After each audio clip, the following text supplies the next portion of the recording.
Coming up on Mount Hermeneutics, is Jesus God? Well, of course he is. That's what Christians believe. That's kind of their thing.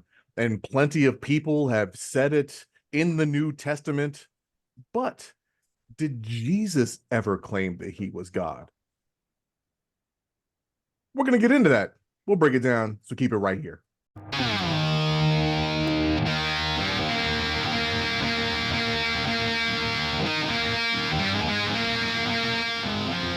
You're listening to Mount Hermeneutics, where three Marines give their perspective on God, faith, and spirituality with a heavy lean on the divine council worldview. This is not your grandma's Sunday school, nor is it always for the Christian faint of heart. Nothing about who we are or what we say make us experts. But you better believe we'll have a take, and perhaps it won't suck. Because you're handsome and can get away with anything you want, you piece of crap. Works so far. Right. Yeah. So people, if you think this is what we're saying, we are not. I'm emphatically saying Thank we're you. not saying that. Yes, thank you. Are you okay now? But it could have been. It was at some point. We're so close. We're so close, man. Yeah. What's up, Hey, Trey. Worst apocalypse ever. Yeah, I couldn't be bothered, actually. Oh, really? Which is probably going to happen with the real apocalypse. I can't be bothered. And I'm like, shit, I guess you got me. I guess. No, we bought the glasses and walked out and looked. It was cool. I wasn't in the totality swath or whatever it's called. Right. But it was neat looking. It's cool. Cool. I had a pretty uneventful week, other than I moved a bunch of furniture throughout the week, and including large appliances. That sounds terrible. What I realize is I'm still handicapped, and two, I'm old. And that's a bad combination. Right. And I decided, I mean, because you've seen my Joe Dirt truck, right? I jumped off that tailgate. And I don't really realize that my legs don't really bend, or the right leg doesn't, and that knee is like So I got soup for legs right now. Like, just walk around with soup. You gotta do box jumps. You gotta work when you work out, you gotta do box jumps. Yeah. Just like that. Well, I mean, start small, but yeah, small boxes, Dre. Like a few years ago, I jumped off of something, and it just like I felt like I was in a car wreck or something. Like it was traumatic, and I realized like you got to maintain. Yeah, of course, I agree with you. The problem with me is neurological on the entire right side of my body. So yeah, okay. Box jumps are also dangerous for me. I'm a jerk. Even small ones. So I'm a jerk. But yeah, I mean, whatever, dude. I mean, how was your week? Well, let's see. How was your week, you ableist? Yeah. Must be nice. I did a lot of sweet fucking box white jumps. Christian ableist. I had a bunch of sweet box jumps, and Nice. so I can jump off of high stuff, and it's fun for me because I do box jumps, and that's about it. Cool, very cool. Brian's out doing parkour. And he says it too. Parkour. When he gets to the next building. Is it parkour if you don't say parkour? Well, I mean, yeah. It's like, do you really CrossFit if you don't tell everyone? No. Are you really vegan if everyone doesn't know? I'm just saying. Right? There's a few more on that list too. Maybe I'll abstain from bringing up. All from my box jumps. That's right. Sweet box jumps. I also realized that playing baseball in Chicago in April is stupid. I mean, it's all wet and it's windy, and this is the major leagues, okay? I can see us going in the backyard and doing some stuff, and that makes it fun, right? But these people are professionals. Fantasy baseball stats depend on this. There's lots of gambling going on. Like, ask Shohei Ohtani, or at least his interpreter. Or don't ask him. Don't ask him, because he'll just be like, no, that was stolen from me, dog. Is Is the reason that I don't understand what you're talking about because I don't follow sports ball, or is that Yes. like is there a recent There event was in a recent the event sports ball where world? this really, really, really, really good Japanese baseball player that can pitch and hit home runs, uh, and just signed a $700 million contract, is getting indicted or investigated for gambling, sports gambling. Hmm. So yeah, it's kind of a big deal. And he denies it all. What a Couldn't have dumb what a dumb thing to be a crime. Agreed. It's not Yeah. a dumb thing to be a crime It's a stupid thing to be a crime. if you play said sport. Not if you bet like, for yourself. No, it's not. Bullshit. You should always be able to bet on yourself. No, Yeah. not in baseball. Yes. You're going out to win the game. If I'm not allowed to put money that says I'm going to win the game, then what's the point? Okay, so you're the manager of a team, Pete Rose, Mhm. and you have money on today's game, but not tomorrow's. I feel So better about today's game. what pitchers do you bring in? It You're doesn't, messing up the integrity of the season. I just Yes, feel you better are. about the matchups. Bullshit. You're trying to win that game Bet with me. and you're burning a dude. It's like it's like the shirt that says I'm EOD if you see me run and try to keep up. Right. I'm a pro ball player. If you see me bet on myself, bet with me. If anything, it should be something the league deals with, not the Congress. not the authorities. Yeah, Well, like that's the authorities are cracking down on his interpreter who placed bets with illegal bookies, and he owes them $4.5 million. So that there's where the authorities come in. The rest of it, like Otani, is like it doesn't even matter. And if he got caught gambling or anything, the worst thing's gonna happen to him is probably a fine because he is a cash cow for the league. And as long as he didn't bet on baseball, it's like that Dave Chappelle. Like, I don't think he did it, Even if he did. but if he did, you know what I mean? Yeah, so, it's true. so Yeah, they're not. Did I tell you guys I was telling my brother I saw this thing, and Brian, you know who Charles Barkley is, right? yeah. He So plays shitty hoops. well, he did, and he's very outspoken, right? Always Yeah. has been.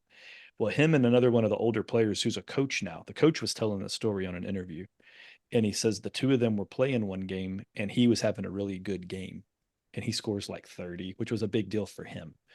And so he's in the locker room after the game, and somebody pops their head in and goes, "Yo, Barkley said y'all were betting on the game.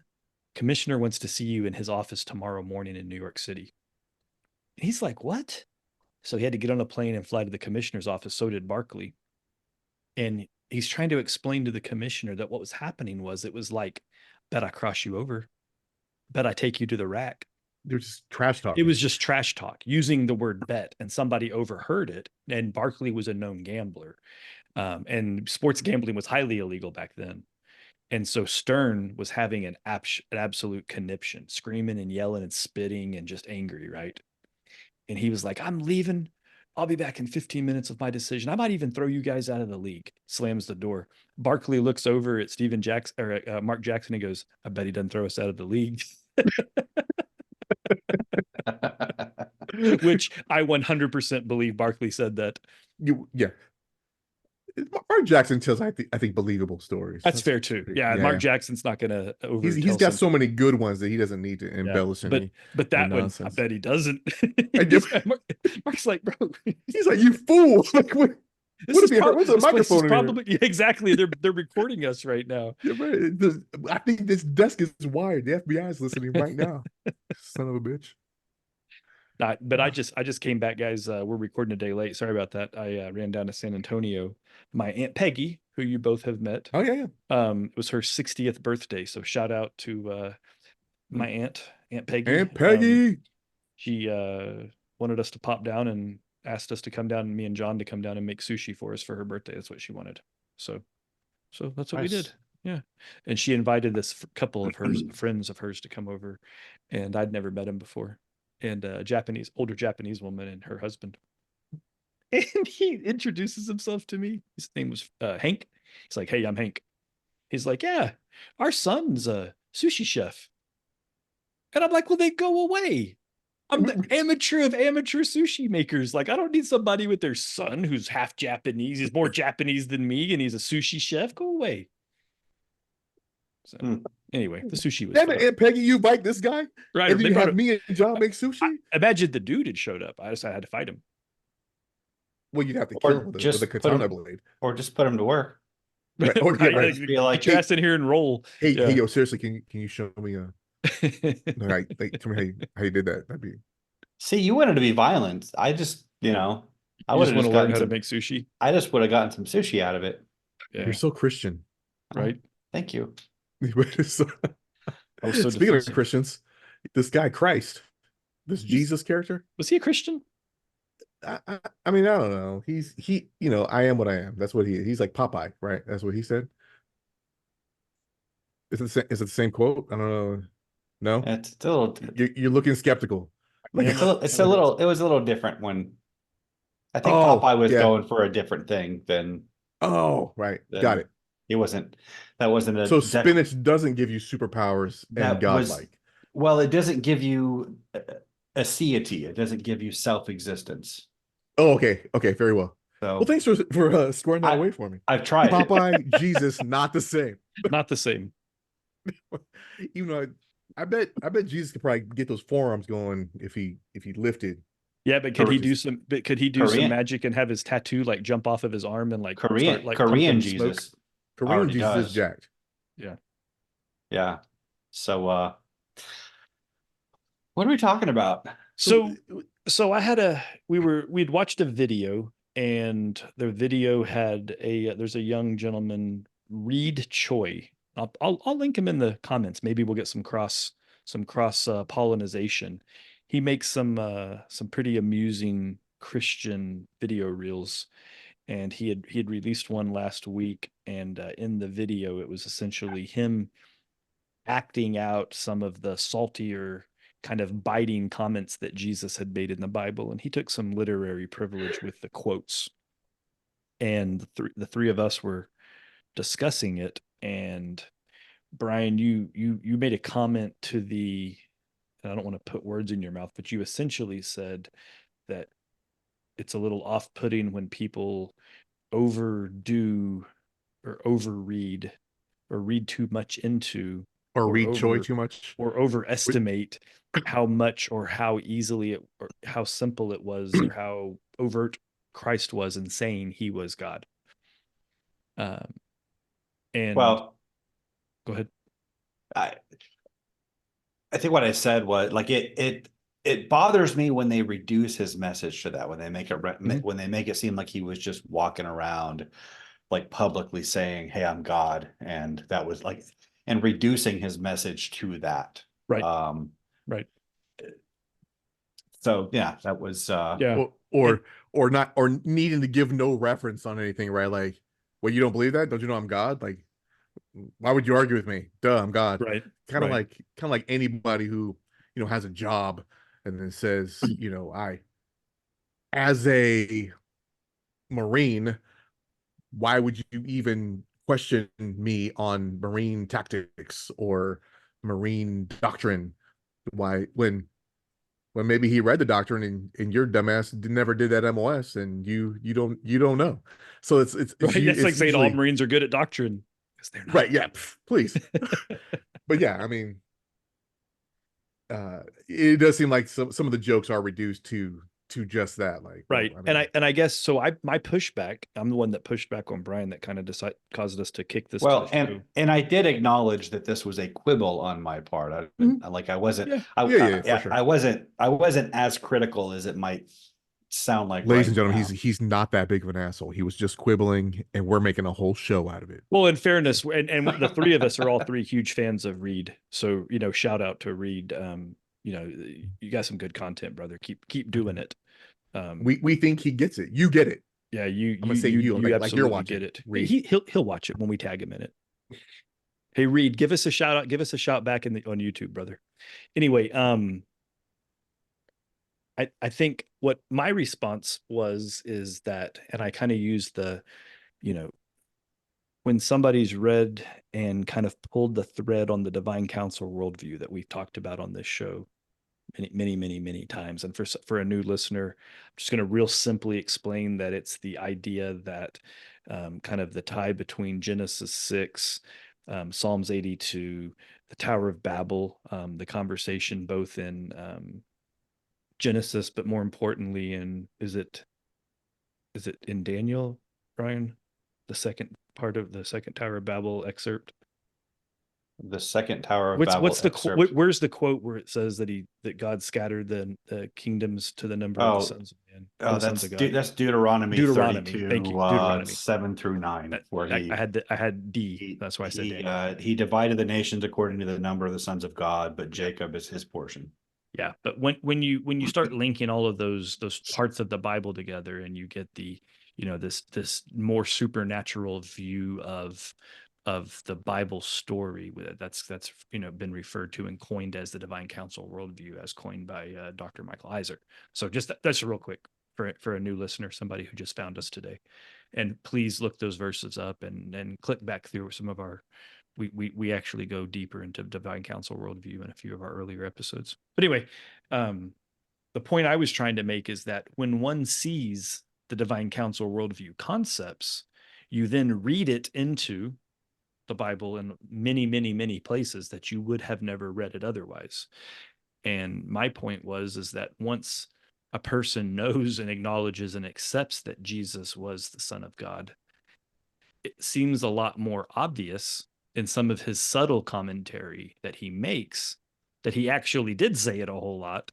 He was just saying it in, very low key, if you will, very subtle. He was being very, he was not proclaiming it from the rooftops by any stretch. But once you see it, you can't unsee it. And so it is really all over the place. So I guess my pushback is from a philosophy point of view, or from a functional reading point of view. It's essentially, you can't, it's, you have to put yourself in the perspective of an ancient Near Eastern that didn't know that he was the Son of God, to not understand that he wasn't the Son of God, even though he was saying it. That was kind of my take. It's interesting that you have that take about once you know or understand that he was God, because a secular historian or an atheist would say that the writers of the gospel put that into their That it was writing retconned. I agree. I've heard because they understood that he was God. And I guess one of the arguments that's laid out is, of course, many scholars believe that Mark was the first of the Gospels, and then you have Luke and Matthew who kind of use Mark as a source, but then they have another source. When we've talked about this before, the Q source, and of course Matthew and Luke also have their own source, which is like the M source and the L source. And it's all the things that aren't Q but are distinct to Matthew and Luke. That's a quick high level. So that's 6 different sources. And in these synoptic gospels, Jesus never claims that he's God, according to these scholars. Not until John and the I am narrative that he explicitly says it. Even if it's nuanced, it's explicit. He's saying he's God. So the question becomes, if he really said these things and these 6 sources have it, and then our final source says that he says these things, why wasn't it important enough to put them in the first 6 sources? And I'll let you answer that, Brian. Okay. Well, first off, I would have I'm trying to think of how to go into this. Well, John's gospel is written in a different genre than the synoptic gospels. They're written in the genre of ancient biographies. His is more of a it's written more in the genre of a Socratic dialogue. You don't have a lot of, in the synoptic gospels, you get much more of his public teaching. Matthew is arranged according to his teachings. Like it's arranged around these 5 discourses, and it's kind of a systematic arrangement of his teachings. Like that, the purpose is not to give you a chronological narration of events. The purpose is to systematize his teachings and explain the events in relation to those teachings and how they kind of illustrate that. Luke's is more about giving that chronology, and Mark's is basically just Peter's gospel, just Peter's memoirs, and it's very much about, you don't get a lot of the content of his teachings at all. You get the very basic, the kingdom of God is at hand, the time is fulfilled, believe the good news. But then he's demonstrating that the kingdom of God is at hand by his miracles. It's very action oriented. And so you could say that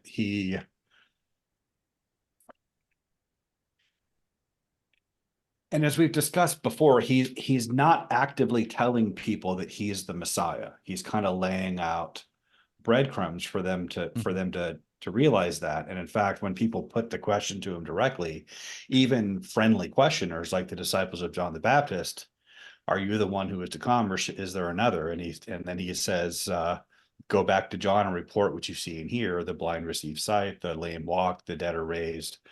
Good news is preached to the poor. So basically, if it walks like a Messiah and quacks like a Messiah, it's a Messiah, was basically his answer, without him saying. What else quacks? A duck. Sorry. Is that a Monty Python? Yeah. What else does a duck do? It floats. Yeah. Sorry. Go ahead. So I couldn't resist. That was my fault. I teed it up too well, but yeah. So he's not contrary to the way a lot of people understand him. He's not actively telling people that he's the Messiah,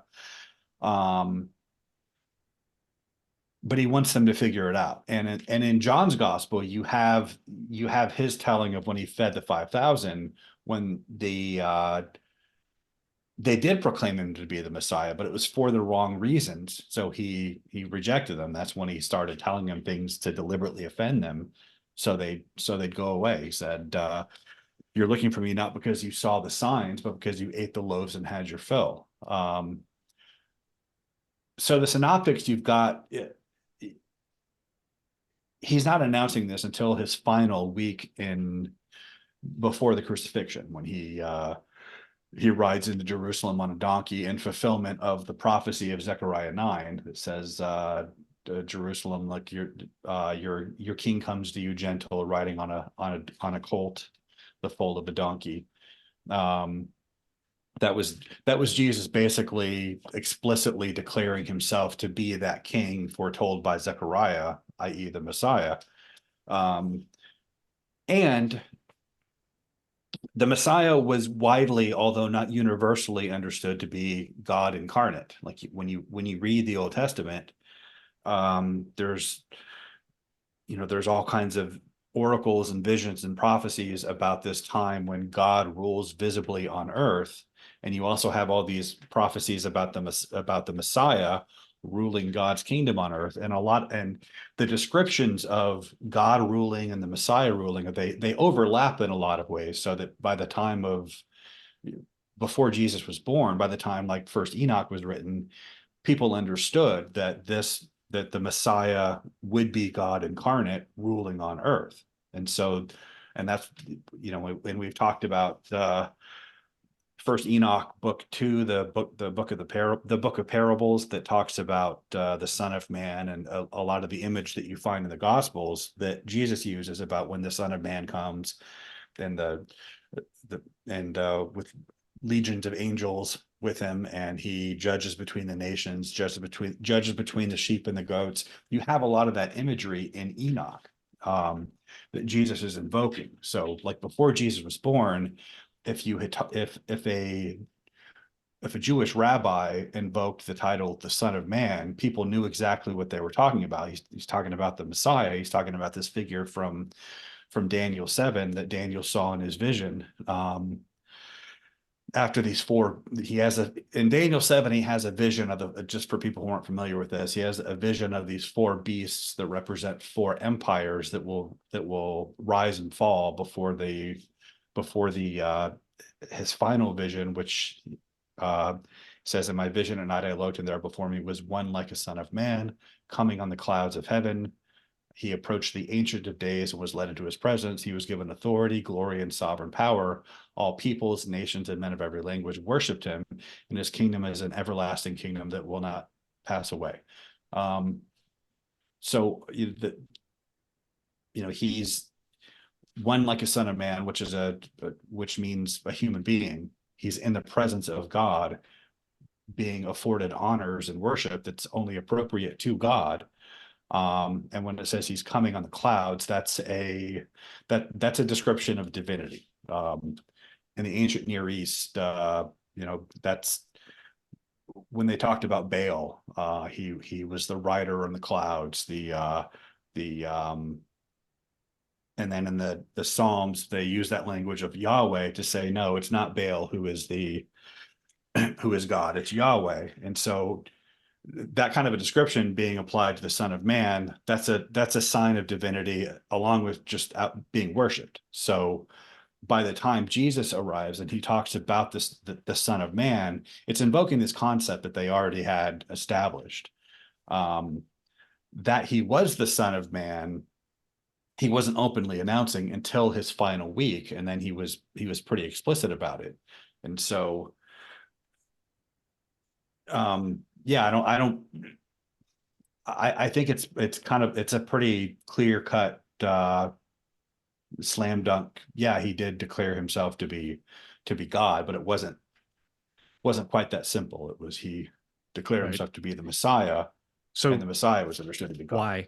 why was he being so slick, so subtle about it?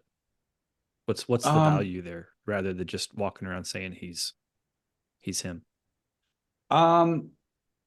Well, I think people had a lot of their own preconceptions about who the Messiah would be, what the Messiah would be.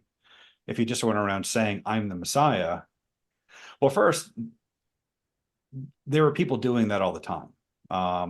Right. It was a pretty popular thing at that time to declare yourself Yeah. the Messiah. There's quite a few dudes that And typically you do that if you want to raise a rebellion against Rome, which is what people did. You say, I'm the Messiah, people hear that as a rallying cry to revolt. And it's not what he came to do. And there's also the episode I mentioned in John where they when he fed the 5,000, and then they declared him to be the prophet who was to come into the world, which was another title for the Messiah, from Deuteronomy 18, where Moses said that the Lord your God will raise up for you a prophet like me from among your own brothers. This was understood to be a messianic prophecy. So when they said, he is the prophet who's come into the world, and they tried to make him king by force, like they were, kind of accidentally correct that, yeah, he is the Messiah. He is the prophet who was coming to the world, but their idea of what that meant was totally misguided.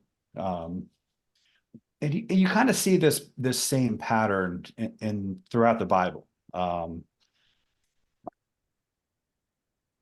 In the book of Judges, like the whole point of the book of Judges is to illustrate Israel's need for a king. It repeats like 3 or 4 times the line, in those days there was no king in Israel, so everyone did what was right in their own eyes.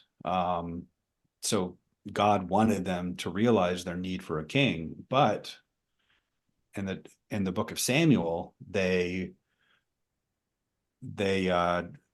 petitioned Samuel to anoint a king for them, but they wanted a king for all the wrong reasons. They wanted a king so they could be like the surrounding nations, who would, and so that he would fight their battles for them. Basically, we want someone to be righteous and godly for us, not to lead us in that. So what they got was Saul, who was what they wanted. He was their vision of an ideal king, but Saul wasn't the right kind of king. So then they got David. So what they wanted in the Messiah was not quite what. So that causes me to ask, did they really think the Messiah was going to be God? If they thought that these Going back messiahs to were going that to be whole thing, kings and that they were Messiah going to be didn't. anointed, or that they were going to fight through God, for example, is it early in Mark where the like paralyzed dude's being brought in like on a cot, and they can't get through, so they like lower him in the house, and then he tells him he's that Son, his your sins sins are are forgiven. forgiven, Yeah. right? And then so that was blasphemous, right? Only God can forgive sins. Well, that But that was literally the part that the video was about. right, but you know, No, it was that scene. It was that scene oh, that scene, because they challenged him and they were like, right, "You're just going to forgive his sins?" And he goes, "Well, I mean, would it be easier if I just told him to get up? Fine, get up." And so then the guy right, got yes, up, and it was and like, then "What and do he you want did, from right, me?" He was like, "You want me to forgive his sins? You want me to cure him?" Like, because I can do both. right. Because I'm that But guy. but you know, when you give sacrifices to the temple, don't priests forgive your sins? But at the time, yeah. Right. Yeah. And So if you have authority from God, whether you are God or not, so if you're not God, but you claim to have authority from God, well, then you should be able to forgive sins. In fact, doesn't Jesus give the authority to the apostles? Later, when he leaves, he gives them all kinds of authority. Is Peter God?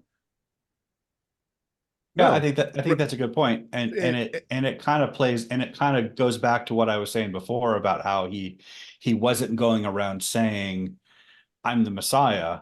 and there's also Here I'll been show you. miracle workers and healers throughout the Old Testament Yeah. and up until that point. Well, Which when he healed lepers and they wanted to follow him, he said no. Instead, go to the priests and show them that you've been healed and offer the gifts prescribed in the law. And And that's so what I think. That's what I think that Mark chapter 2 was more. I mean, and a lot of scholars think that's more of a polemic, saying that I'm better than you, priest, right? Like, so you proclaim all these things. I just did these things, therefore I'm the priest, and you're look at me. I am the priest now.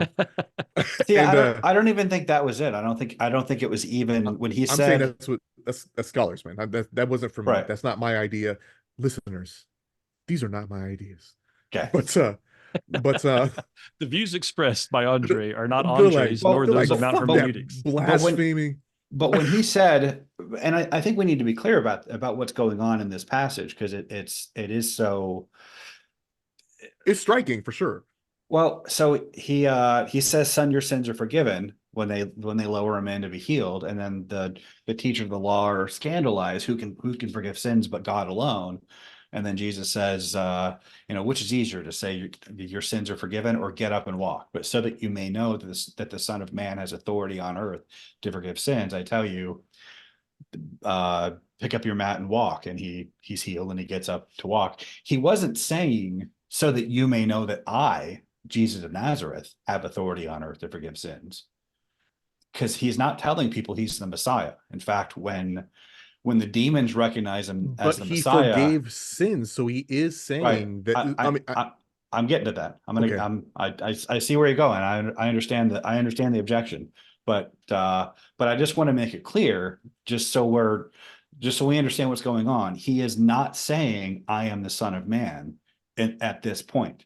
When the demons recognize that he's the Son of God, it says he silences them because he doesn't want them saying that. When people realize he's the Messiah, late in his ministry, when they're at Caesarea Philippi, and he asks them, "Who do people say I am?" And they say, "You're Jeremiah or Elijah or one of the prophets. But what about you? Who do you say that I am?" "You're the Messiah, the Son of the living God." It says he strictly warned them not to tell anyone about this. So when he says, "So that you may know that the Son of Man has authority on earth," he's not saying himself necessarily. His message up to that point is just the kingdom of God is at hand. This time that the prophets spoke about, when God rules visibly on earth, that time is now. That's all he was saying.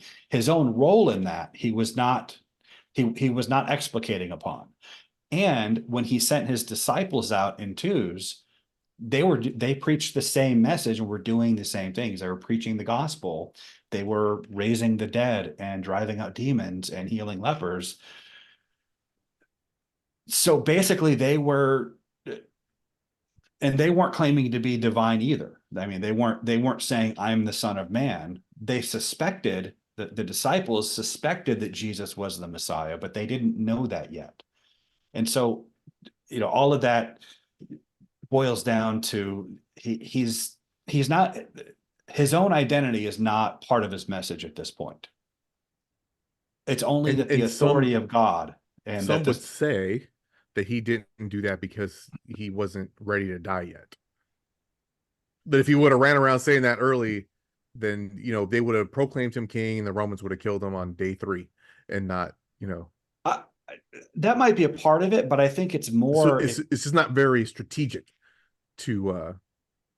Well, and he wanted his disciples to follow him for the right reasons. Like when we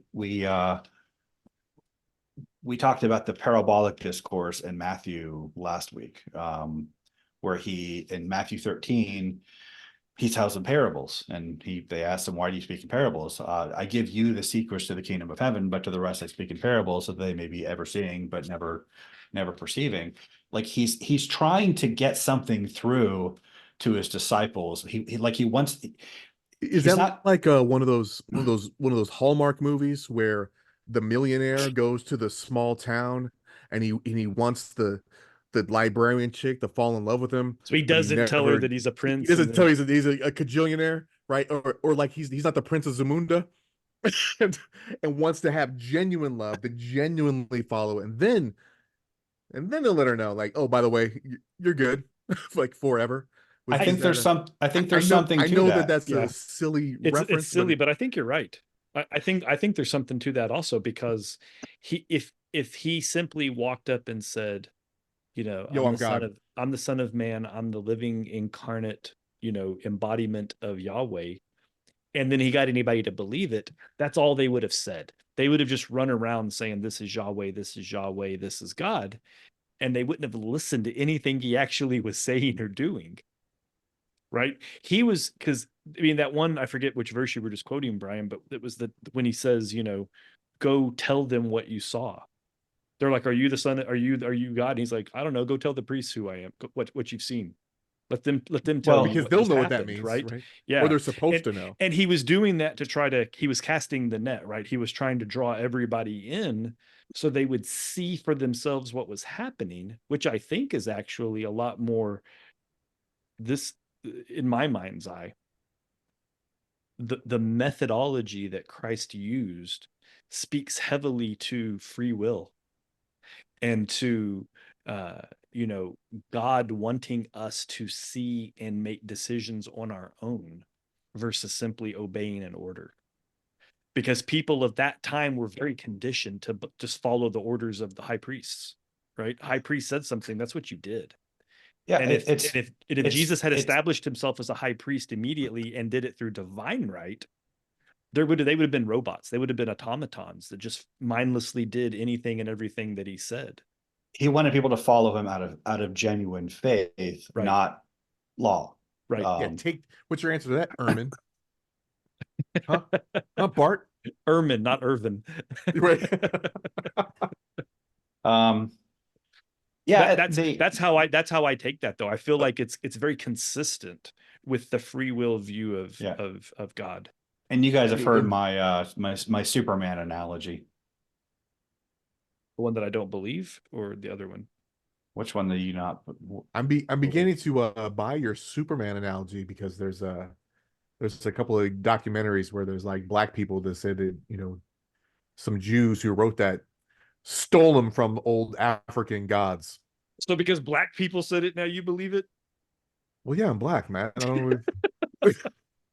No, Well, no, it wasn't the fact that they're black. It's the fact that the comparisons they made to their African gods Oh, makes sense. Even the name Kal-El is parallel to a god. So um, he's Cal from the house of El. yeah. So if But Brian was black, I would have well, believed him a long time ago. So I but when Jesus is talking about the Son of Man, um, it's like Clark Kent talking about Superman. Like it's like Clark Kent being in the offices of the Daily Planet talking about Superman. As the reader, we understand, well, he's Superman. He's talking about himself, but they don't know that, and he's not. Right. And to speaking to the issue of why didn't Jesus just say he's the Son of Man? Well, for the same reason Clark doesn't tell Lois he's Superman. Like he's in love with Lois. All he has to do Um, is say, I'm Superman. And she well, says, Lois is in love with Superman. right. Superman's in love with Lois, but as Superman, she worships him. He wants her.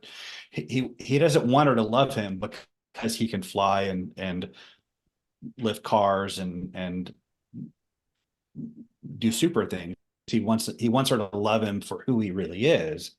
So Yeah. he divests himself of everything super and comes to her on her terms. And you see the same thing even in the going all the way back in the Old Testament. Like God wants them to worship him alone.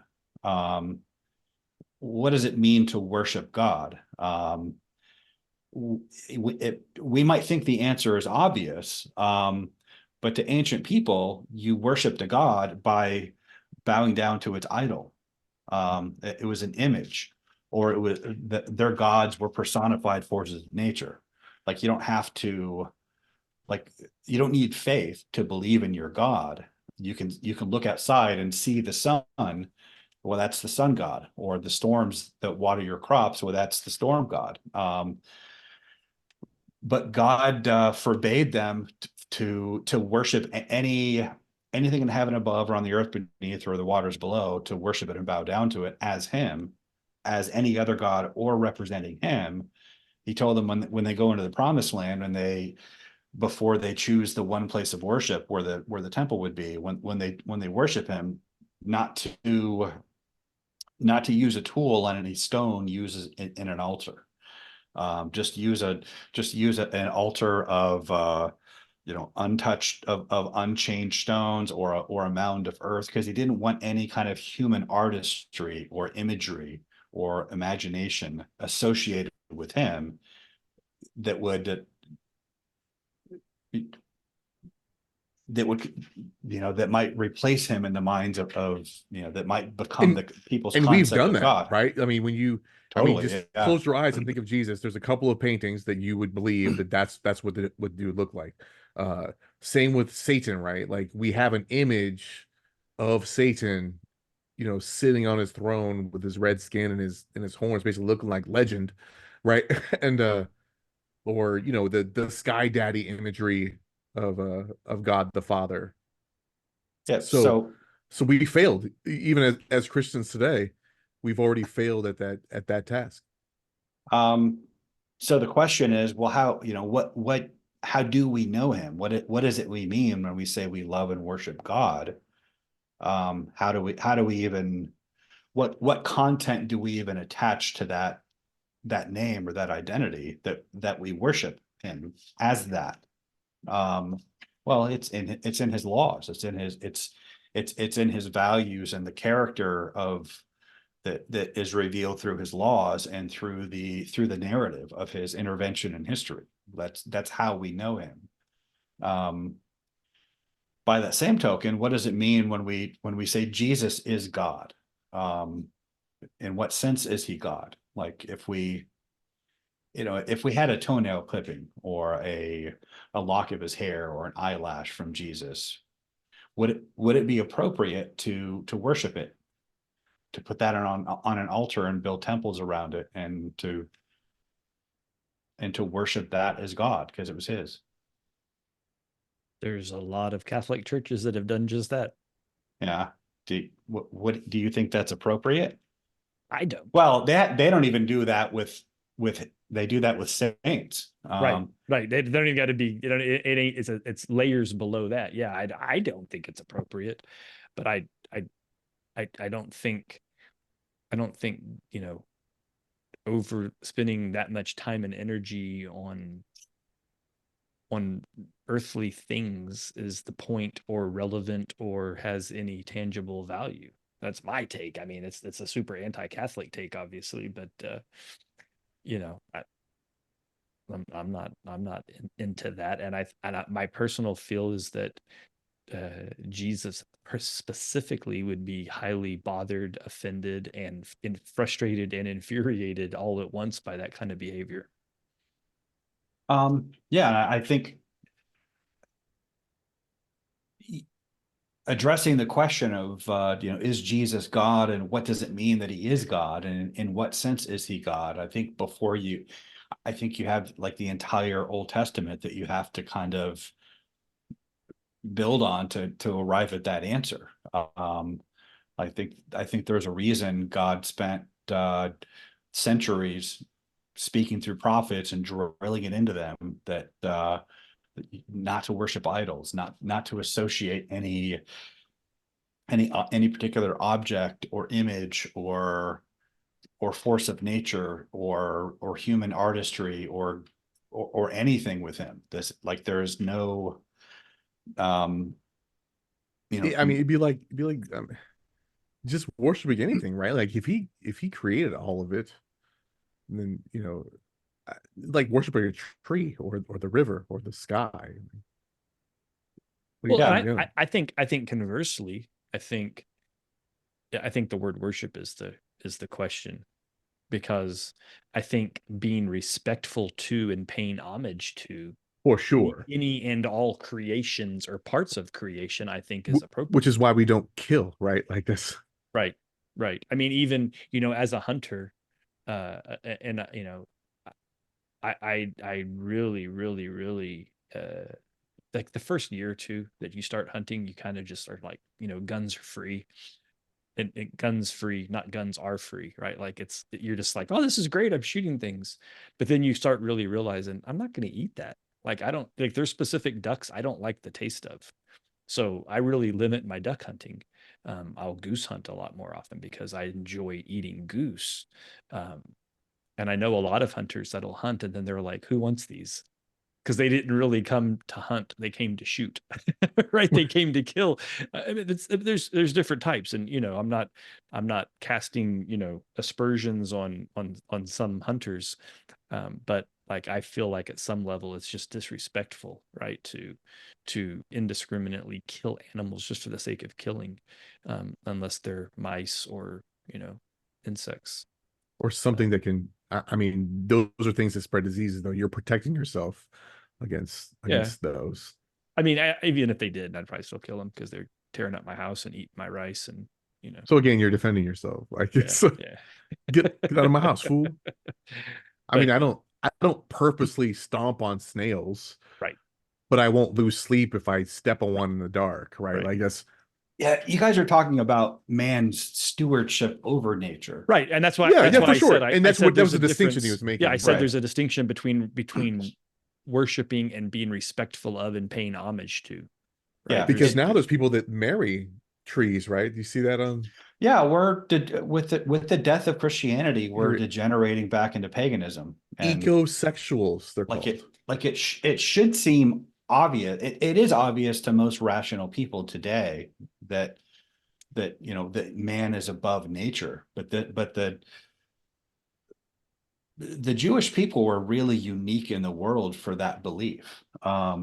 Everybody else believed that nature, what like the gods were nature. Nature had agency, and man was subordinate to nature. And it took the advent of Christianity and the Judaizing of the Roman world through Christianity to eventually realize it's the opposite. Um, there's a Have you guys, if I ever talked about John Walton with you guys in his Mhm. Lost World series? Yeah. Have you guys ever read them? I read a couple of them. I read The Flood and no, I read Genesis, Source of the Flood, and I read Adam and Eve. Okay. In the Lost World of Genesis 1, you said you read that, right? Yeah. Um, he makes the observation that in the ancient Near East, a temple is basically it's arranged as a microcosm of the world, and the god that it's being worshipped as the idol at the altar. It's representative of that God ruling over the world. In Genesis 1, God is setting up creation as his temple, but the idol he places in the temple as his presence is man. That's what it means that man is made in the image of God, which is why it's one of the reasons it's so inappropriate for man to worship idols. As God's image bearers, we're the idol. And we should worship God by honoring his image in one another. But but on that foundation, you get this understanding of man being superior to nature, being appointed above it, which was totally revolutionary in the world, and also why it's totally inappropriate to try to represent God by anything in creation, anything within nature, because we're the closest thing to representing God in nature. So what we worship about God is his character. But on that foundation and centuries of driving that home and kind of beating it into the Jewish people through various conquests and exiles and tribulations and stuff. Finally, by the time you get to Jesus, when he reveals himself to be God and God incarnate, it can, whatever it means, it can only mean what it means within that context. Like it didn't mean it in anything resembling what the pharaohs said, what they meant when they said that they were God on earth, or when Caesar was regarded to be divine. He's God in a totally different sense than any of that. But I kind of forgot where I was going with that, but I feel like I should apologize to the listeners. I was very nervous about the eclipse last night, so I didn't get much sleep. I saw a great Now I'm a little comment fuzzy about the eclipse, and they were like, you guys know that we have eclipses like constantly in other parts of the world, but it's just because this thing's going across America that this is the apocalypse, because only America matters to God. I've been so mad about that every time it's a different subject, but Yeah. did you guys see that Michael Knowles interview with that some preacher from Texas who Mm-mm. insists No. that I forgot the guy's name, but he was insisting that the eclipse has some kind of apocalyptic meaning. I mean, it's all the same stuff you've heard, but he used this really tortured logic to insist that the sign of Jonah that Jesus mentioned is an eclipse, which is just for the Is it the one with listeners. the three swaths of the eclipse, and it's the symbol, and it looks like a fish or something like that? It's like is that the I one? don't Is that know. where he was going with that? Because I saw I saw so many of those posts. I was like, ugh. I mean, I Jesus tells us what the sign of Jonah is, but when Jesus talked about there being signs in the sun, moon, and stars, the sun would be turned to darkness and the moon to blood. He's not talking about a sign in the heavens is something unexpected. It's not if it's not a sign if it's something that's predictable by the normal workings of astronomy. Like if it's something that you have marked on a calendar because astronomers understand what the solar system is doing, it's not a divine sign. It's the opposite of that. I mean, it's like it's a thinking planned sign. It's the a sun coming up in the morning is a sign. No, that happens. That's happened every day for all of human history. Eclipses have been happening like clockwork, like literal clockwork, because that's what it is. It's the clockwork of the heavens. If we see it on a calendar, it's not a sign. It's a good rule of thumb. So whenever overexcited preachers tell you that the end times are coming because there's an eclipse or because there's a a comet that we knew was coming for 100 years or anything like that, it's wrong. It's just no one knows that day, the day or hour, not the angels in heaven, nor the Son, but only the Father. The whole point of that discourse was to tell us it's going to happen when you don't expect it. So Jesus said that. Jesus said that. According to who? The early Christian communities. Hmm. Are you implying something? No, I think I'm going back to there's a lot of quotes by Jesus and many of them overlap. Yet there's lots of quotes in John that's not anywhere else. And I know you kind of explained that really quick early, but any atheist listening or some kind of secular historical scholar would just say, if that's a pretty important, I would say that's a pretty important. Him saying I am, it has real significance. And if he did say that, did Peter not hear him say that? Did you You know? know, I'd actually push back on that. Good. So I'd push back like this. If he didn't say it a bunch, let's say he didn't say it often, maybe he whispered it once or twice, nobody heard him. Or even if he didn't Well, he say said it. it publicly because No, I know. then they were gonna pick up stones and kill him over Right. it, But saying he's blasphemous. let's pretend for a minute that he didn't. Okay. Okay. So let's pretend the closest he got was he said that the bit about go tell the priest what you've seen. And he never actually said any of it, anything beyond that, right? Then he dies and he comes back to life. And then he ascends. Is that not enough? Well, of course, right? I wasn't So, asking you, by the way. Like right, yeah. that wasn't me attacking you. I'm Well, saying people, for anybody. I think those people that find inconsistencies in the Gospels would tell you or believe that event didn't happen.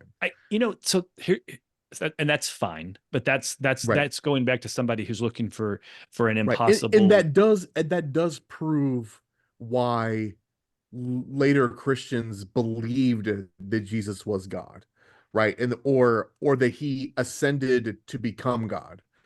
Or I would contend because that Paul explicitly says it, right? Like Well, yeah, if a couple of times. when you look at the earliest writings of Christianity, Paul's letters, Right. and we don't even have to. And I want to make it clear, I'm not citing this as if to say, here, people always object. You can't use this. You can't use scripture to prove scripture. Well, I'm not quoting into scripture. I'm saying let's just read it historically. Let's and for the sake of argument, let's just assume atheism. We're not even reading it theologically or devotionally. We're just looking at it as a window into the early Christian community and trying to gather data about what they believed and why and who they heard it from. The earliest data we have, clearly they believe Jesus was God incarnate. Um, Even if you don't think Paul was a legitimate apostle, he's quoting early Christian creeds and hymns, like in Philippians 2, where he says, your attitude should be the same as that of Christ Jesus. And then he quotes this hymn, um, who being in very, your attitude should be the same as that of Christ Jesus, who being in very nature God, did not consider equality with God a thing to be exploited, but made himself nothing, taking the very nature of a servant, being found in appearance as a man, he humbled himself and became obedient to death, even death on a cross. Therefore, God exalted him and gave him the name that is above every name, that at the name of Jesus, every knee should bow in heaven and on earth and under the earth. And this is kind of a throwback to it kind of alludes to the Daniel 7, the Son of Man. So it's, earliest Christians believe that. And then you've got the 1 Corinthians 15 creed that he cites that we can gather from the data in 1 Corinthians that the Corinthians heard from Peter. They heard from the Lord's brothers. They heard from other people besides Paul. So these were the things that were being taught. But to your earlier question, Dre, about the differences between John and the Gospels, like why something so important, why would it have to wait until John is written to and not been written in the synoptics? As I said before, the synoptics are they have an account, they're an account of his public ministry. And their job as disciples, like they were Jewish disciples to Jesus as their rabbi. The standard practice for rabbis and disciples was to teach them. The disciples' job was to memorize their teachings, and it was typically arranged mnemonically for easy memorization. And the Gospels themselves bear marks of this. It's why it's believed that they were oral traditions before they were written down. Like the disciples themselves were going around the Mediterranean world,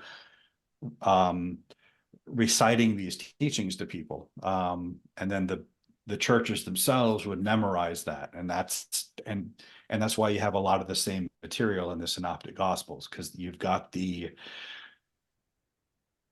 these oral traditions that became the Synoptic Gospels. A lot of this was the oral teaching from Jesus himself, and they had arranged their accounts of Jesus in the same kind of mnemonic fashion. That's why they resemble that. John's Gospel was written much later, and Clement of Alexandria, I think it was, specifically mentions how John wrote his gospel conscious of the three synoptic gospels, and he wrote his as a quote spiritual gospel, whereas theirs were I mean, more. it even starts off that way, like from beginning to end. It's obvious that it's different, it's more spiritual. A Right. lot of people find it their favorite because it's like that. Yeah, and I think it's like you have in the synoptics, you have his human genealogies. These are this was the his human lineage. John's gospel starts off talking about his divine origins. But all of the things that are explicitly taught in John, and at least theologically, you find the same things implicit in the synoptics, like Mark's gospel. No, you don't find. So with that, and because with the synoptics in mind, it begs the question: did Jesus say that, or was it Like an is artistic, philosophical, theological thing to write down that people would understand? Where the synoptic gospels are more quotable, if you will, and John's gospel is perhaps not. um that's a frequent objection by some scholars. Bart Ehrman certainly thinks that. I want to answer that. I want to illustrate my point from Mark's gospel first, though. Like how the things that are explicit in John's gospel are implicit in the other gospels.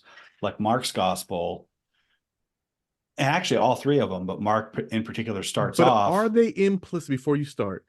Are they implicit with John in mind? So if John never existed, would those things be implicit? And I do like Matt's take. Well, I mean, if you know the end, if you know he rose from the dead, and you understand, then why do those guys have to explicitly say it? Everyone knows the end, right? So let's talk about what he taught, and what. I mean, if I'm writing a story, I'm gonna let you know why I fell in love with this guy. And not because he said he was God, right? These are the things and the signs, and you had a thing in your heart knowing, but then when he rose from the dead, that was like confirmation that I kind of thought, but now he just died and rose again, so that's a thing. So what was my question again? What are they are they are they now implicit Like, are you in saying, light of what John wrote. like you're saying, because we read John, we look for these things and we have a confirmation Not necessarily bias? look for them, but they just pop out, right? Just like we were talking about the divine council worldview. Once you see it, I you can't unsee it. I would say no. I think that Okay, like in fair, and I'll let you answer. I just wanted to get that question out as well because I know some um skeptics are already asking that. It'd be cool if we had a live chat going. Yeah. and you know what? Maybe implicit is the wrong word. Okay, in Mark's Fair, gospel, he he starts off, he like right off the bat, he talks about how John the Baptist came, preparing the way for Jesus. And he quotes the prophecies of Isaiah and Malachi about the messenger who prepares the way for Yahweh. Um, it's pretty John is explicit, the messenger to right? Jesus, who is Yahweh. Mark, like, so this idea there, there's this idea that the earliest writings and the earliest ideas about Jesus, they had a low Christology where he wasn't God, or maybe he was adopted as God, or well, no, Right. he there. Mark outright identifies him as Yahweh. Now, it's this isn't as in your face in English translations as it would have been to the original audience, because Right. they it's written in Greek and translated into English, and it's quoting the Septuagint version of those prophecies. The Septuagint versions, the convention was that you didn't speak the divine name aloud, and Mm-hmm. so they would, and that's why the Jewish Masoretic text, they had the vowel markings for the Hebrew word Adonai, uh, with the tetragrammaton, with the divine name, so that when rabbis are reading that in the synagogue, it's a reminder not to say the divine name aloud, and normalize use of the divine name and violate the commandment not to misuse the name of the Lord. So they say Adonai instead. Today I think they say Hashem, which just means the name. But that convention was in place when they translated the Septuagint. So in place of the Tetragrammaton, they had the Greek word Kyrios, which means Lord. So Lord isn't necessarily a divine title, like humans can be called Lord. Um, but that's the title they use for God throughout the Septuagint as a reminder not to speak the divine name aloud, and that's what comes through in Mark's gospel. But the original readers, they knew full well what they were reading. They knew that this prophecy was about the messenger who prepared the way for Yahweh. So that's how they would have understood that. John is that messenger. Jesus is Yahweh. Um, so if anything, I've understated it by saying it was implicit. It's actually pretty much, to the original audience, it was pretty much in your face. Um, and again, we read it with the omniscience of hindsight. We know and the writers wrote it knowing he would rise from the dead, knowing that this is the good news of Jesus the Messiah. Um, so you kind of have, so they write it as if the reader understands that this is the Messiah, this is God incarnate, but he's not announcing that yet. He hasn't been glorified yet. Now, when John wrote his gospel, um, again, he wrote it in a different genre than the synoptics, to a different purpose, and it's not chronological. It's arranged around these signs, and each of these signs is meant to point Jesus. It's meant to point Jesus uh, back to the Old Testament, like the turning water into wine thing connects him back to Jacob. I would say that him seeing Nathaniel under the fig tree and turning water into wine was actually kind of one sign. I think that was the point of that chapter, but that's kind of that might be a conversation for another time. But it's very emphatically not a chronological telling of his ministry. in the synoptic gospels, he cleanses the temple during the last week of his life. That's the first thing he does when he gets to Jerusalem. By the end of the week, he's been crucified, and that's one of the things that incites them to want to arrest him. Some people insist that when he cleanses the temple in John chapter 2, that's a different time. I don't think so. I think insisting that that's a different incident, this would require that that would presuppose that John is trying to tell us give us a chronological ordering of his ministry, and that's not the point. His point is to arrange these events, which I would insist did happen. He wants us. That's at least what he's telling us, and he insists on that. This is the disciple who saw these things. We know that his testimony is true, but he's not. The point is not to tell us the order in which it happened. The point is to tell us what it meant that these things happened. And so it's arranged around these signs. And it's instead of his public ministry, instead of getting sermons to big crowds, you get these kind of one-on-one dialectics. Sometimes they're in public, but they're typically between Jesus and one or two different people. Like his dialogue with Nicodemus, for instance. Nicodemus. That's and we do see that in the synoptics, where the things that Jesus says privately to his disciples are not the same things he says to the public. There's like a whole, like the central portion of Matthew's gospel, the parabolic discourse, is all about that. To them he gives the secrets of the kingdom of heaven, but to the public he speaks in parables. So if we have that in the synoptics, that he's saying different things in private to his disciples and his closest confidants than he's saying to the public.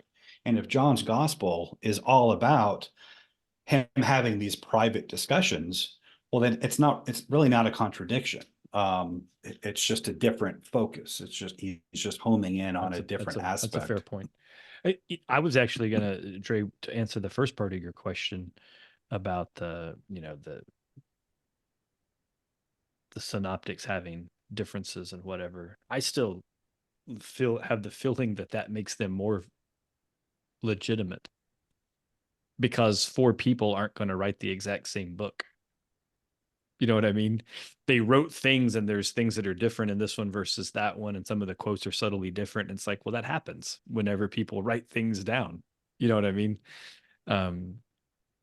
It's just kind of a normal way to remember, especially because you weren't transcribing in real time. They were sitting around like this, and then they went back and write this down, write that down, kind of thing, right? And then you're gonna capture things differently, even if it was days unless later. you're Reed Choi, you're like, that was awesome. Write that down. That's going to be really important later. I don't know what it means, but it's going to be really important. That's going to be hilarious. And I have a theory about John's gospel, and the temple was a huge deal. Like that, like I don't think we can wrap our heads around what a huge deal that was. And I think if we did, I think we'd understand I think we'd understand Christianity a lot differently. I mean, the temple was the end all be all. Thank you. The synoptics, I think there's a very good argument that the synoptics and Acts, that most of the New Testament was written before the temple came down. Because they still speak of it in the present tense. And they talk about it being obsolete now, but it's still kind of a present fixture in their minds. I think John's gospel was written after it came down, and it is sort of the hindsight gospel. Like I think it's like you don't have the Olivet discourse in John's gospel, because kind of the whole thing is the Olivet discourse. At least the themes of the Olivet discourse. Contrary to popular misconception, the Olivet discourse is not predominantly about the end times. he's disabusing his disciples of the idea that the temple being destroyed, that Jerusalem being surrounded by armies, is going to be the end times. Had the Jews collectively acknowledged him as the Messiah, I think what happened in the year 70 would have been the fulfillment of the prophecy of Zechariah in chapter 12 through 14, which talks about the armies of the nations gathering around Jerusalem. And then this is the final battle when God himself descends from heaven, his feet stand on the Mount of Olives, and he strikes down Israel's enemies, and then he begins to rule on earth from Jerusalem.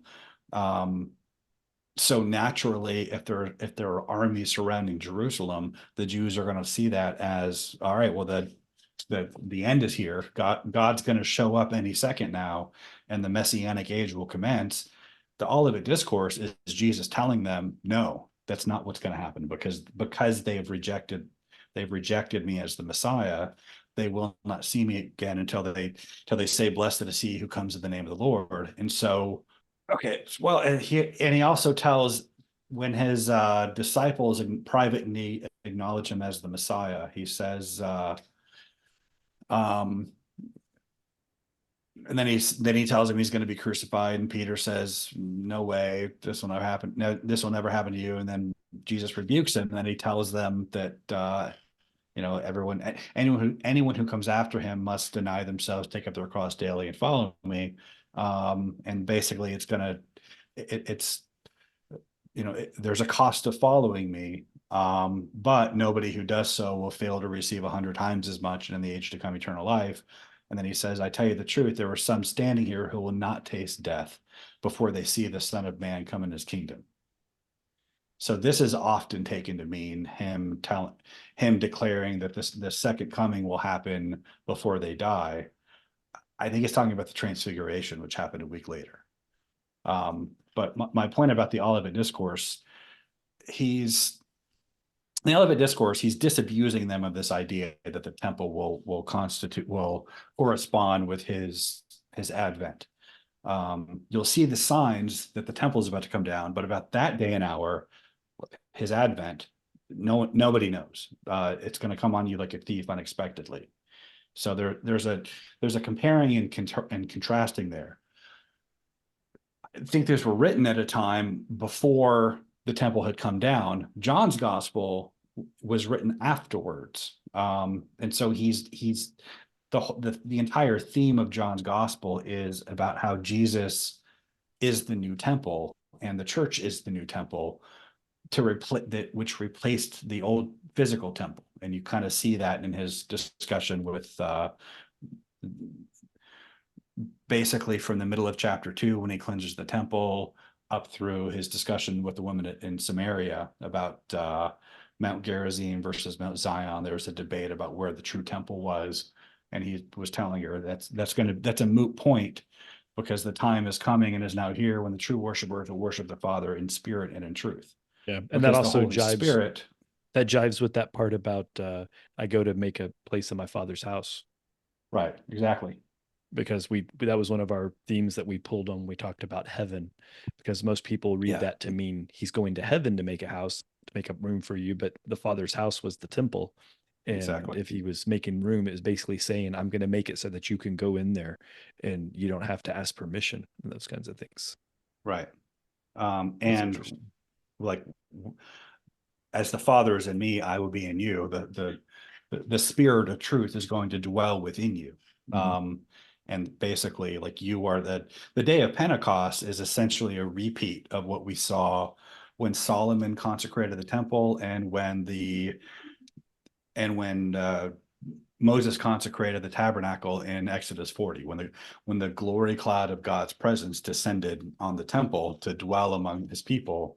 That's what Pentecost was. But instead of a building, it was individual Christians. And that's kind of how it ties into the divine council worldview. That Genesis 6 and 11 was about that. The theme was how humanity was corrupted by this illicit mingling of divine and human natures, whereas the gospel is the mirror and opposite of that. it's humanity being restored and redeemed by God's nature dwelling within us. But about John's gospel, if this was written after the temple was destroyed, and he's kind of reviewing Jesus's teachings and those one-on-one dialogues with people in light of that, and how his teachings kind of how they related to that, then that would explain the difference. That he's like, John wrote it with those specific themes in mind to kind of recall that weren't so clear to him before, and so that's why that's why the synoptics are different. They're writing before these monumental events happened, and now that they've happened, the theology of it is a lot more clear to John when he wrote it. So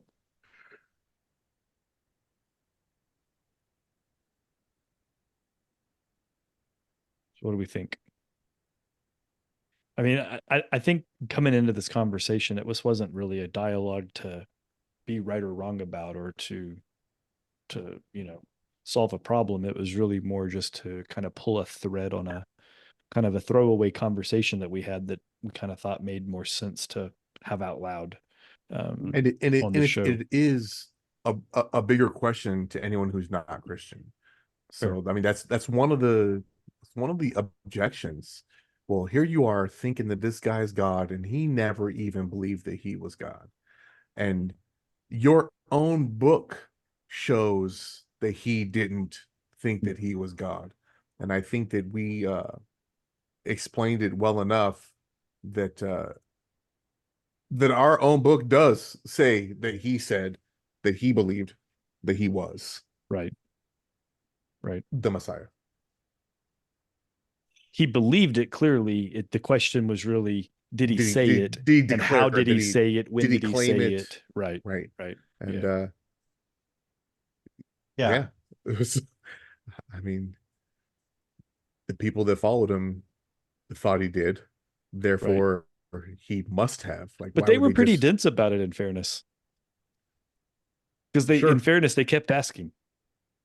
I just want to be sure, like, Well, and they didn't believe that he rose, right? Well, So they were some thick-headed, like, non-believing dudes to be believers. It's kind of a funny juxtaposition, right?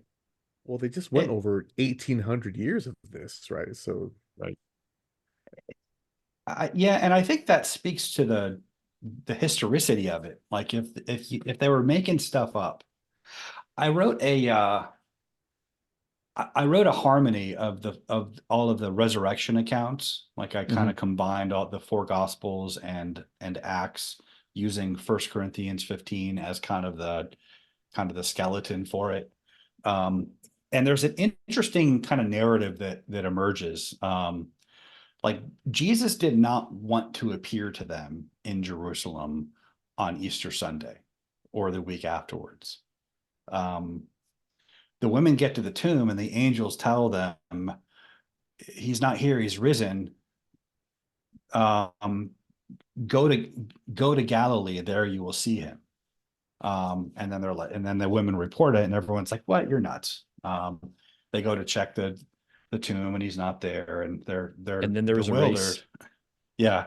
And then Jesus appears, and he kind of rebukes them for not, in at least in Mark's gospel, in that add-on, like, apocryphal ending, like, Jesus rebukes them for not believing and going ahead to Galilee. But then they still don't go to Galilee, so he appears a week later, when Thomas is there, and finally they go to Galilee, and that's when, and I think he just wanted to appear to them the one time in Galilee, to kind of, because that's where most of his followers were, in order to give them the Great Commission. But the whole, like, the narrative is, it's them repeatedly not believing, and the angels, Jesus's message to the women at the tomb, if you believe, you'll go to Galilee. They don't go to Galilee. Then they go to Galilee. They still doubt it.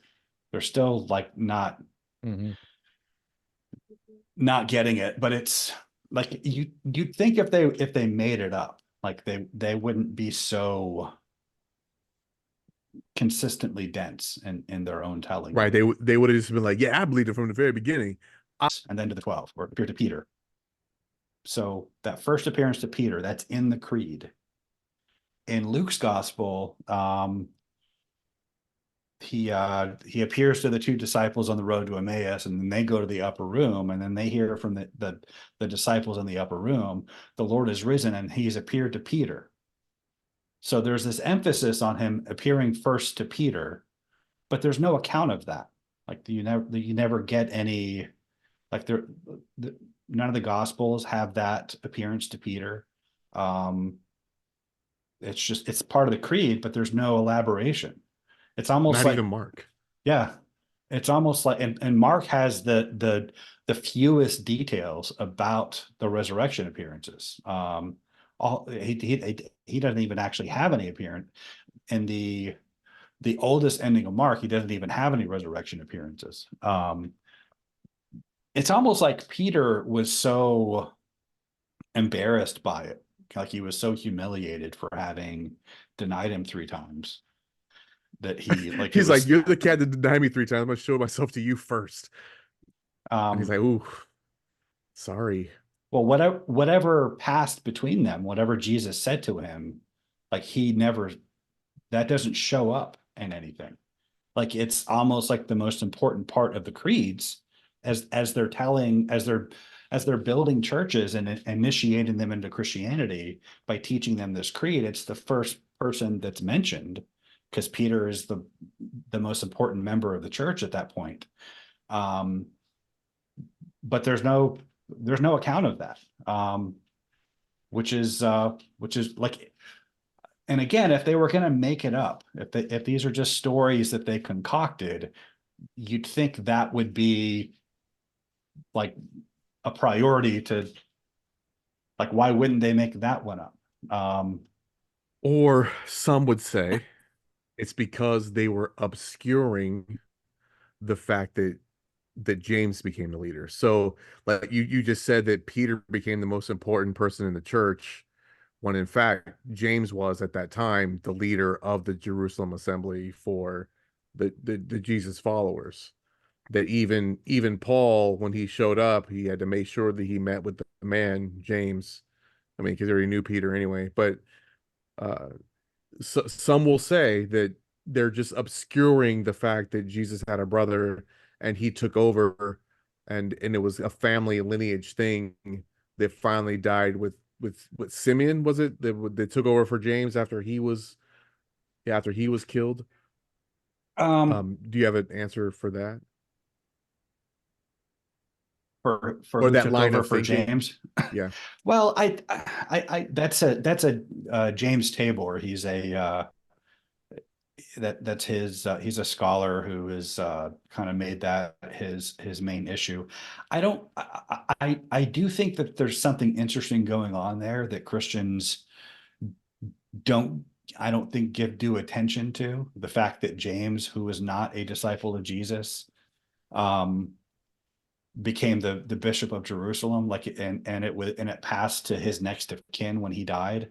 Like it was clearly, this was being treated like the restored dynasty of David. Like this was like a kingly Right. dynasty, Right. um, which I don't know what that means. It's interesting to me. And if you read the Didache, Right. um, for the listeners, the Didache, it means teaching, the teaching of the 12 apostles. It's one of the, it's not even one of, it's the earliest Christian writing outside of the New Testament, and it might even predate some New Testament books. But it has instructions for the Eucharist, and it talks about, it talks about the cup being the vine of David. Like they're using the imagery of the wine being the blood of Christ, but not the spilled blood of Christ at the cross, but his lineage. And Not that that is it's a Tabor uh, observation. as well. I read it in a book. Reza Aslan of all people wrote a book called Who I Jesus the yeah Zealot, and it mentions yeah that who James angle. and I do not take Reza Aslan seriously at all for anything. But Well, I mean, I because of his political views, or uh just I, well, his scholarship is basically just rehashing just old stuff that has already kind of been. He just kind of warms all this old stuff that's already been debunked over and acts like it's revolutionary, and he's coming up with it. And honestly, I think he's motivated by his own tribal loyalties. But and I don't want to get sure, I don't yeah, want to go too far off bashing Reza Aslan, but I don't think that there was this. I don't think there's any evidence for this sort of political rivalry between James and Peter. If anything, um, there was the mention in Galatians of James and Peter kind of being in the same camp with the Judaizers, and that being I, a cause for conflict with I don't think that Paul. either of the people that we mentioned said there was a political issue between James and Peter. The political issue was between James and Paul, Right. according to them. Right, which I think is being overstated. But you said that I mean, that's fine, uh, and but because and that's the angle of because right. Paul invented the church basically because it cut out the whole what it could and should have been through James, who died before it could really move along. Well, Wait, whoa, hang on. Point of order. Sure. There's no way we have time to get into this No, now. no, of course. Yeah. um, but we, I we but were I, we I were we were at It's the a wrap teaser up though. It's point. food for thought yeah, because we're going to Yeah. get really deep I on Paul at some point, but I uh I do think that needs to be answered. But I want to. But you mentioned before the absence of this Petrine account of the resurrection appearance, um, being to obscure James's role. Well, James is mentioned in the creed also, and we okay. don't have any account from how awesome would it be to have that account? The creed goes, appeared to Cephas, then to the 12, then to more than 500 of the brothers at the same time, then to James, then to all the apostles. Most people understand that to be James, the Lord's brother. And that being why James, who was previously not a disciple and was even it, Jesus even said things about him, who are my mother and my brothers, those who do the will of God. So Jesus is sort of downplaying his relationship with him in the Gospels. Um, Yet he becomes the bishop of Jerusalem. Jesus appearing to him after he had been crucified, that would explain why he became a believer. But But we don't. that's an interesting order also. So I mean, of course he had to appear to Peter, the guy who denied him, so, you know. And then, all the masses got it, the 500. But then he goes to James first before his disciples. So is that to like, hey, listen, you're the leader now. So I gotta give you whatever you need, and then I'll go to them and tell them that they're supposed to follow you. Um, That's Is what that I think. plausible? That makes we can sense. only guess. I mean, of course I'm But speculating, but but that seems but plausible to me. but they clearly deferred to James as the leader of the church in Jerusalem. Right. I don't think that they saw him as the leader of the church. I think they saw him as the local leader. I I don't know. I don't know. I feel like Jesus told them he's the leader. Why do you feel like that, though? Why wouldn't I feel like that? Why do you not feel like that? Why is he only local? He's that. I mean, when Paul has his dust up with Peter in Galatians, it's Yeah. because James sent a delegation because James told them to stop doing that stuff. Um, well, that's also speculation. We don't know we know that there was a group that had come from James. We don't know that they were acting on James's orders or what the content of what they were doing was. Okay. But the reason that I don't think that Jesus said, I mean, maybe he did, but I don't think it's at all obvious automatically that he did. The reason I'm not inclined to think that he did, that he said that his brother James is now in charge, because they weren't supposed to stay there anyway. They were supposed to go and make disciples of all nations. They were supposed to be his witnesses beginning in Judea and then in Samaria and then to the ends of the earth. So they were supposed, like what And you James was supposed to see. just stay in Jerusalem and wear it. Yeah. Yeah, I think so. You gotta wear it. The temple's going, you're going. In Well, fact, you're gonna be the catalyst for the war. I mean, they said when James was killed, that's when they kind of went nuts because yeah, you just killed, the holy man, but yeah, as James the Just. like God was not rejecting Jewish Christians. There, he wanted believers who were Jewish in Judea to continue to be the church there, but he also wanted to claim the rest of the nations. So James, as the heir of David after Jesus, was the sensible person to potentially restore the throne of David, as long as there was a Jewish people living there. So, so would that not be a desired place for a hub? I mean, we or the Catholics at least say that Peter was the Bishop of Rome, and Rome became the hub of all Christendom. Um, I got to say yeah, Christendom, Matt. How cool was that? and I Catholics gave you the don't nod. I heard it. I heard it coming. I was like, he's and Catholics don't acknowledge that James is Right. the blood brother of Jesus. They think Mary was a perpetual virgin, right. They so think she died and then ascended as a virgin. or was assumed alive. And I mean, it depends on who you ask, but Oh, it's that's it's bonkers. That feels like potato. Bonkers, well, bonkers, bonkers. yeah. I think it's one of the many, but not even one of the top reasons why I reject My Catholicism. internet is shit today. You're what?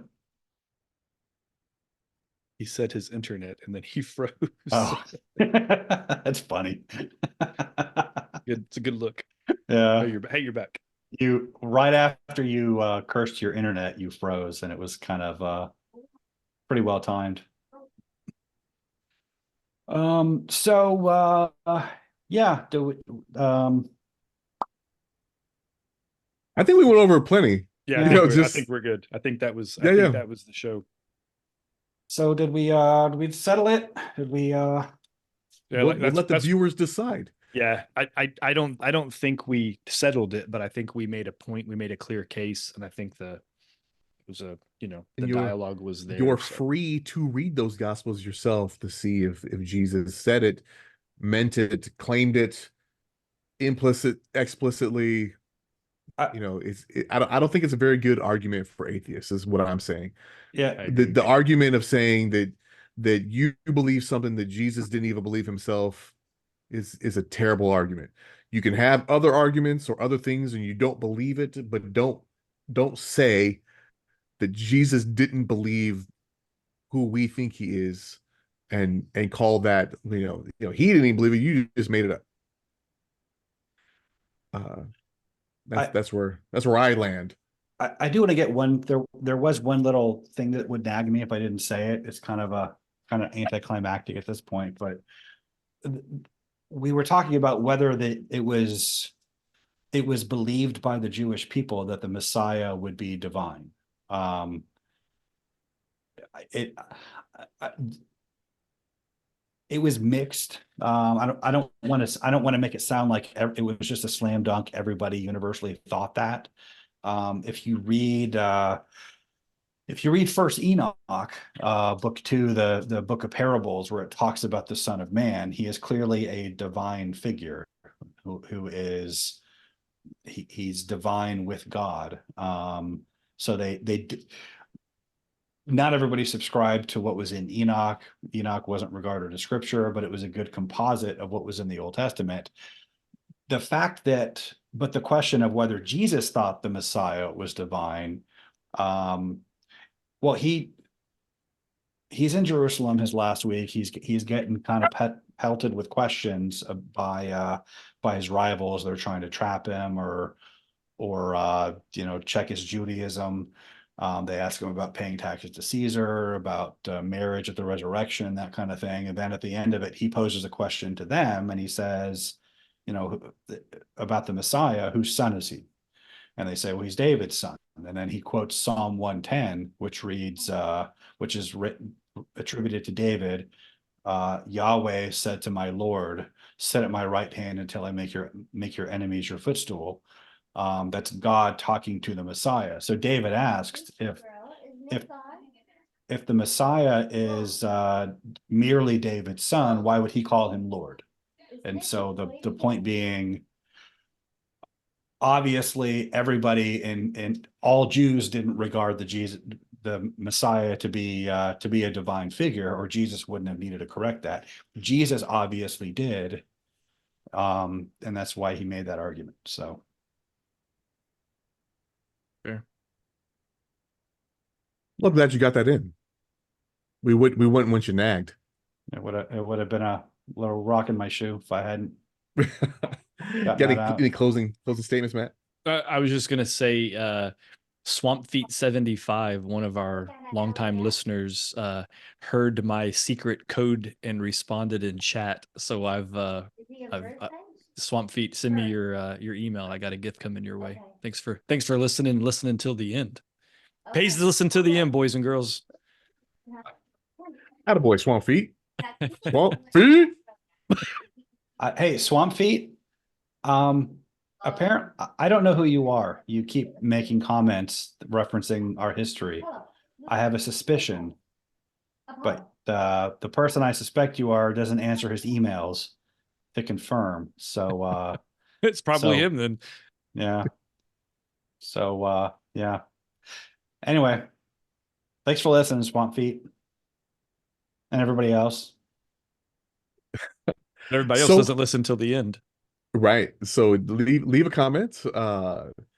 Leave some kind of review if you listen on one of those other places. We are in all the places where you get your podcasts, including YouTube.